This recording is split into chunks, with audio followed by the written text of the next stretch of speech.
ಹೇಮಂತ್, ಇಲ್ಲಿ ಬುರುಡೆ ಪ್ರಕರಣದಲ್ಲಿ ದಿನಕ್ಕೊಂದು ಬೆಳವಣಿಗೆಗಳಾಗ್ತಾ ಇದೆ, ತನಿಖೆ ನಡೀತಾ ಇದೆ. ಆದ್ರೆ ಇದನ್ನ ಯಾವ ರೀತಿ ಇನ್ನು ಬೇರೆ ರೀತಿ ಅಂತ ನಾವು ನೋಡ್ತಾ ಹೋಗೋದಾದ್ರೆ ಯಾವ ರೀತಿ ನೀವು ವಿಶ್ಲೇಷಣೆಯನ್ನ ಮಾಡಿ? ನೋಡಿ ನಿಶ್ಚಿತ, ಈ ಬುರುಡೆ ಪ್ರಕರಣ ಇದರ ಫೈನಲ್ ರಿಪೋರ್ಟ್ ನಮ್ದೇ.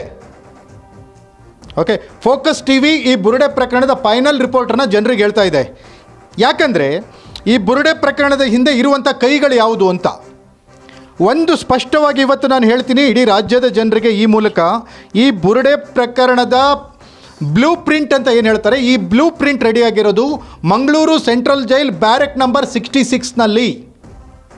ಮತ್ತೆ ನಾನು ರಿಪೀಟ್ ಮಾಡ್ತೀನಿ, Mangaluru central jail barrack number 66ಅಲ್ಲಿ ಸಂತೋಷ್ ರಾವ್ ಸೌಜನ್ಯ ಮರ್ಡರ್ ಕೇಸ್ನಲ್ಲಿ ಅಲ್ಲಿ ಏನು ಬಂದಿಯಾಗಿರ್ತಾನೆ, ಆ ಸೆಲ್ನಲ್ಲಿ ಆ ಬ್ಯಾರೆಕ್ನಲ್ಲಿ ಮತ್ತೊಬ್ಬ ಎಡಪಂಥೀಯ ಪತ್ರಕರ್ತ ಇರ್ತಾನೆ. ಅಲ್ಲಿ ಶುರುವಾಗಿದ್ದು ಈ ಬ್ಲೂ ಪ್ರಿಂಟ್.